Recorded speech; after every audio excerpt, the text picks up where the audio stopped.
அண்மை செய்தியாக பார்த்து வருகிறோம்.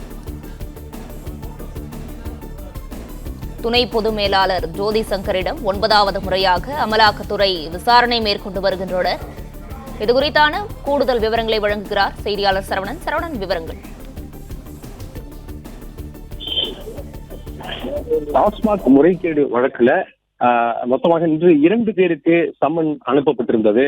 ஒருவர் டாஸ்மாகினுடைய பொது மேலாளர் சங்கீதா, இன்னொருவர் துணை பொது மேலாளர் ஜோதி சங்கர். இருவரும் தான் இந்த மதுபானங்கள் கொள்முதலிலிருந்து விற்பனையிலிருந்து நிர்வாகங்களை கவனிக்கக்கூடிய முக்கியமான அதிகாரிகள். எனவேதான் இவர்களிடம் ஏற்கனவே பலமுறை விசாரணை நடத்தப்பட்டிருக்கிறது. குறிப்பாக ஜோதி சங்கரிடம் 8 முறை விசாரணை நடத்தப்பட்டிருக்கிறது. அதே போன்று சங்கீதாவிடம் 7 முறை விசாரணை நடத்தப்பட்டிருக்கிறது.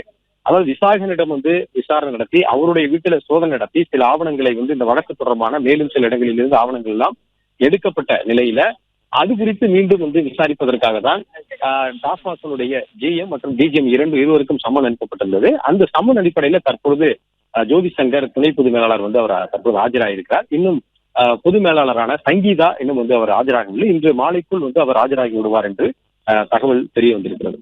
பிளே ஸ்டோர் மற்றும் ஆப் ஸ்டோரில் இருந்து பாலிமர் செயலியை QR கோடு மூலம் பதிவிறக்கம் செய்யுங்கள். செய்திகளை உடனுக்குடன் பெறுங்கள்.